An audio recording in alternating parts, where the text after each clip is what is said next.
Hello friends, welcome to ज्ञान सिद्धि academy. मैं आशा करती हूँ कि आप लोग अच्छे होंगे। तो जैसे कि एस्टेट का नोटिफिकेशन आ चुका है और जल्द ही एस्टेट का एग्जाम होने वाला है। जो भी स्टूडेंट मैथ बैकग्राउंड से बिलोंग करते हैं उनको होगा कि हम अपना पीवाईक्यू कहाँ से करें। तो ज्ञान सिद्धि एकेडमी चैनल पे मैं एक नई सीरीज लेके आ रही हूँ जहाँ पे हम अपने एस्टेट जो भी एग्जाम हो चुके हैं उसका पीवाईक्यू हम एकदम डिटेल में डिस्कस करेंगे। तो चलिए हम अपना सीरीज स्टार्ट करते हैं। तो आज का मैं जो फर्स्ट पेपर अपना ले रही हूँ जो 4923 को शिफ्ट 2 में हो चुका है, मैथ्स पेपर 1। तो फर्स्ट क्वेश्चन हमारा क्या कह रहा है? कह रहा है सबसे छोटी अभाज्य संख्या और सबसे छोटी यौगिक संख्या का एचसीएफ क्या है, मतलब महत्तम समावर्तक क्या होगा। तो सबसे छोटी अभाज्य संख्या क्या होता है? सबसे छोटी अभाज्य संख्या हमारा होता है 2। और सबसे छोटी यौगिक संख्या का मतलब कंपोजिट नंबर। तो कंपोजिट नंबर हमारा कहाँ से स्टार्ट होता है? 4 से स्टार्ट होता है। इसमें पूछा गया 2 और 4 का एचसीएफ क्या होगा। तो इसका एचसीएफ क्या होगा? 2। ओके, आप अगर मुझसे मैथ्स एकदम बेसिक से पढ़ना चाहते हैं तो आप मेरा मैथ मेड इजी सीरीज वाला प्लेलिस्ट आप जरूर देखिए, जहाँ पे मैं एक एक चीज को बहुत डिटेल में एकदम डिटेल में मैं आपको वहाँ पे करवा रही हूँ। तो 2 और 4 का एचसीएफ क्या होगा? एचसीएफ का मतलब क्या होता है? Highest common factor. तो इसको हम ठीक है, इन दोनों में कॉमन क्या होगा? 2। तो हमारा एचसीएफ क्या है? 2। ओके, तो फर्स्ट क्वेश्चन का आंसर क्या है हमारा? 2। चलिए अब हम सेकंड क्वेश्चन देखते हैं। सेकंड क्वेश्चन क्या कह रहा है? निम्नलिखित में से किसका गुणनफल एक परिमेय संख्या है? √2 इंटू √3, √9 इंटू √5, ऑप्शन सी है हमारा √27 इंटू √3। तो परिमेय संख्या क्या होता है? परिमेय संख्या वह संख्या होता है जिसे हम फ्रैक्शन में लिख सकते हैं, जिसे हम पीवाईक्यू में चेंज कर सकते हैं और Q नॉट इक्वल टू 0। तो √2 √3 को मल्टीप्लाई करेंगे तो क्या आएगा हमारा? √6। तो √6 क्या परिमेय संख्या है? नहीं, ये हमारा अपरिमेय संख्या। तो ऑप्शन ए नहीं होगा। ऑप्शन बी देखेंगे, √9 √5 को मल्टीप्लाई करेंगे तो कितना आएगा? √45। क्या ये हमारा परिमेय संख्या है? √45 हमारा परिमेय संख्या है? नहीं, ये अपरिमेय संख्या है। अब √27 और √3 को मल्टीप्लाई करेंगे तो हमारा कितना आएगा? हमारा आएगा 81। कितना आएगा? 81। और रूट से हम निकालेंगे तो हमारा क्या आया? 9। क्या आया हमारा? 9 क्या है? परिमेय संख्या है? यस, 9 हमारा क्या है? परिमेय संख्या है। तो ऑप्शन नंबर सी हमारा इसका करेक्ट होगा। चलिए अब हम थर्ड क्वेश्चन देखेंगे। क्वेश्चन नंबर जो थर्ड है वो कह रहा है दो परिमेय संख्याओं का महत्तम समावर्तक और लघुत्तम समावर्तक बराबर है तो संख्याएं अवश्य ही होगी। तो पूछ रहे वो संख्या कैसी होगी? तो यहाँ पे क्या दे रखा है? यहाँ पे हम मान लेते हैं एलसीएम और एचसीएफ क्या है? इक्वल है। इसको हम दोनों का इक्वल हम के मान लेते हैं। आपने ये फॉर्मूला पढ़ा होगा, एलसीएम इंटू एचसीएफ बराबर में पहली संख्या और इंटू दूसरी संख्या। तो हम ये वैल्यू इसमें पुट कर देते हैं। तो k इंटू के पहली संख्या इंटू दूसरी संख्या, ये हमारा क्या आ गया? k square. क्या आ गया हमारा? इसको इसे मल्टीप्लाई करेंगे तो हमारा क्या आ गया? k square. तो यहाँ लिख देंगे पहली संख्या इंटू दूसरी संख्या। तो यहाँ पे k स्क्वायर कब संभव है? जब तभी संभव होगा जब पहली संख्या और दूसरी संख्या क्या हो? k हो। क्या हो? पहली संख्या और दूसरी संख्या हमारा k हो, जब भी तो ये इक्वल होगा। तो इसका आंसर क्या होगा? दोनों क्या होना चाहिए?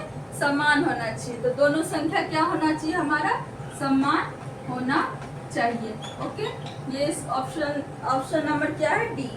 ऑप्शन डी ऑप्शन डी हमारा करेक्ट होगा कि ये दोनों संख्या क्या होना चाहिए, हमारा समान होना चाहिए। ओके, तो क्वेश्चन नंबर 4 बोल रहा है 6/15 का दशमलव प्रसार कैसा है, दशमलव प्रसार कैसा है। तो हम 15 को हम 6 से डिवाइड करेंगे तो क्या होगा, ये तो शांत हो गया, ये तो आगे ऐसा नहीं है कंटिन्यू चल रहा है। 0.4 हमारा आंसर आके ये शांत हो गया, तो ये कैसा होगा, ये शांत होगा। क्या होगा, ये शांत होगा। ओके, चलिए क्वेश्चन नंबर 5 देखेंगे। तो क्वेश्चन नंबर 5 बोल रहा है π/2 कैसी संख्या है, π/2 कैसी संख्या, ये बहुत इंपॉर्टेंट है। पाई हमारा कैसा संख्या होता है, पाई हमारा कैसा संख्या होता है, अपरिमेय संख्या। पाई क्या होता है हमारा, अपरिमेय संख्या। ओके, अगर आप पाई का वैल्यू क्या लेते 3.1415 डैश डैश डैश डैश, ये कंटिन्यू चलता रहता है, ये आसान संख्या होता है, इसलिए इसको हम अपरिमेय संख्या कहते हैं। तो मान लीजिए पाई का वैल्यू ये है, अगर हम पाई को डिवाइड करते हैं 2 से तो हमारा क्या आएगा 1.570, ये भी कंटिन्यू चलता रहेगा।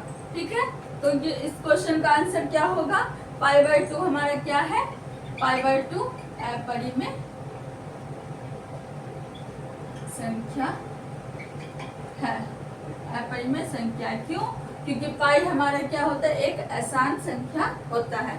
सेम अगेन यही क्वेश्चन जो पूछ रहा है 0.12 डैश 1121111 डैश डैश डैश एक संख्या है, जो ये कैसी संख्या है, आप इसमें देख रहे हैं ये तो कंटिन्यू चल रहा है, ये शांत नहीं हुआ है, और इसमें कोई एक पैटर्न ऐसा नहीं है जो रिपीट कर रहा हो।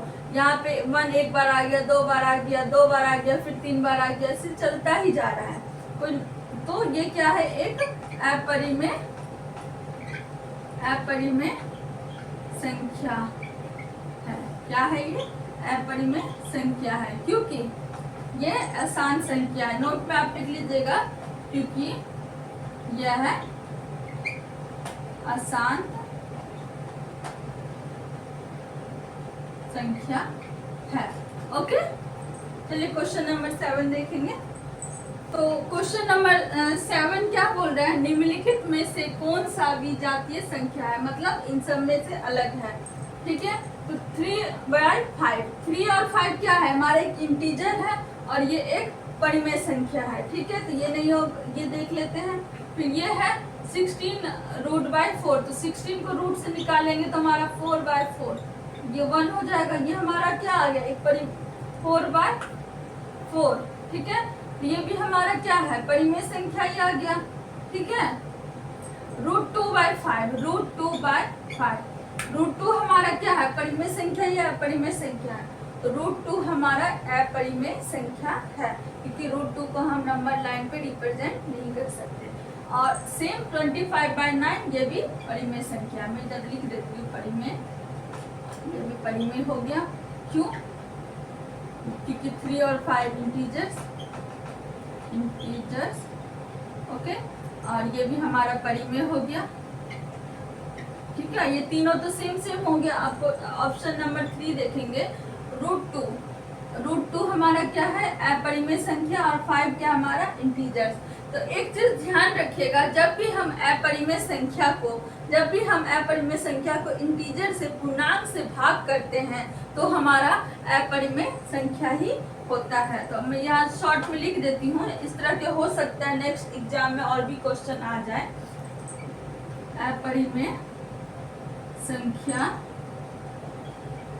डिवाइडेड बाय इंटीजर्स या पूर्णांक, तो हमारा क्या आता है, हमारा आता है अपरिमेय संख्या ही आता है, अपरिमेय संख्या ही आता है।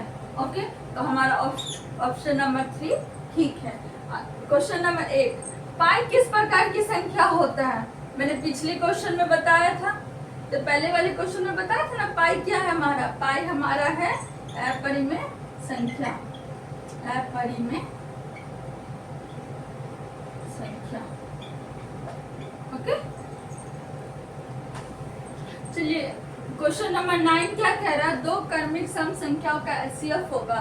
अब हमें दो क्रमिक सम संख्या, एक एग्जांपल से हम देखते हैं इसका एचसीएफ क्या होगा। मान लीजिए दो क्रमिक का मतलब क्या होता है, लगातार, ठीक है। तो 2 और 4 ले लेते हैं, इसका हम एचसीएफ निकालते हैं, तो हमारा क्या होगा, इसका एचसीएफ हमारा 2 ही होगा। ओके, इसका आंसर होगा 2। तो क्वेश्चन नंबर 10 बोल रहा है सबसे छोटी अभाज्य और सबसे छोटी भाज्य संख्याओं का गुणनफल क्या होगा। तो सबसे छोटी अभाज्य संख्या क्या होता है, 2, और सबसे छोटी भाज्य संख्या क्या होता है हमारा 4। इसका गुणनफल हमारा क्या होगा 8, ठीक है, 8 होगा। अगर आप मेरे से मैथ एकदम बेसिक रूप से पढ़ना चाहते हैं तो आप मैथ मेड इजी सीरीज का प्लेलिस्ट जरूर देखिएगा, जहां मैं सभी टॉपिक को एकदम इजी टू हाई लेवल में मैं बता रही हूँ।